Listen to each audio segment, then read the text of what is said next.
হাসিনার মতো কোনো কর্মকাণ্ডে যাতে না করতে হয় আমরা হুঁশিয়ার বাক্য উচ্চারণ করে দিতে চাই।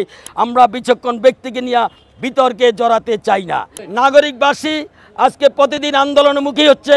আজকে নগর ভবন, কালকে রাজপথে, পরশুদিন যমুনায়, এভাবে কিন্তু আন্দোলন করে এসেছে। কিন্তু প্রধান উপদেষ্টা একটি কথা বলেছিলেন, আমাদের নেতৃবৃন্দ ওনার কথায় আশ্বস্ত হয়ে নগর ভবনে ফিরে আসেন জনগণের দুর্ভোগ থেকে জনগণকে মুক্তি দিয়ে। এখন ঢাকাবাসী আমাদেরকে বলছে যে আপনারা নগর পিতা হিসাবে ইসরাককে কেন দায়িত্ব দিচ্ছে না, রাজপথে কেন নেমে আসছেন না?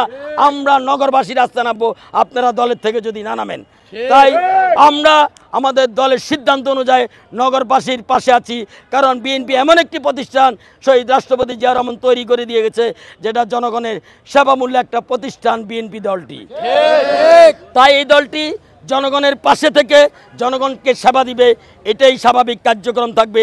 আমরা নগরবাসীর পক্ষ থেকে দাবি করছি যত দ্রুত সময় ইশরাক হোসেনকে তার মেয়রের দায়িত্ব দিয়ে জনগণের সেবা করার সুযোগটি করে দিবেন। আর অন্যথায় আমরা জানি ডাক্তার ইউনূস একজন বিচক্ষণ ব্যক্তি, আমরা বিচক্ষণ ব্যক্তিকে নিয়ে বিতর্কে জড়াতে চাই না।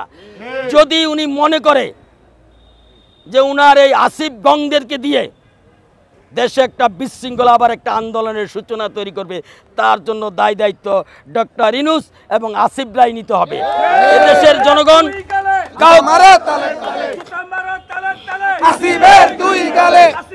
এদেশের জনগণ অতীতে ফ্যাসিস্ট হাসিনাকে ক্ষমা করে নাই, দেশ থেকে পালিয়ে যেতে বাধ্য হয়েছে। আমরা এই সরকারকে সহায়তা করতে চাই, হাসিনার মতো কোনো কর্মকাণ্ডে যাতে না করতে হয় আমরা হুঁশিয়ার বাক্য উচ্চারণ করে দিতে চাই। যদি আগামী দিনে আমাদেরকে ইশরাক হোসেনকে নিয়ে আরও আন্দোলনে জড়িত হতে হয়, তাহলে আমাদের দক্ষিণের সংগ্রামী সভাপতি জনাব সুমন ভূঁইয়া এবং সাধারণ সম্পাদক বদরুল আলম সবুজের নেতৃত্বে দুর্বার গণ আন্দোলন গড়ে তুলব।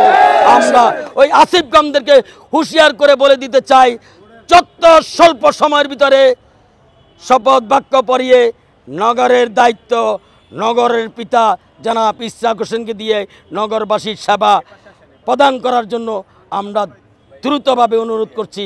এই বলে আগামী দিনে আমাদের দলের যে সিদ্ধান্ত হবে সিদ্ধান্ত অনুযায়ী আমরা রাজপথে আন্দোলন সংগ্রামে সক্রিয় থাকব।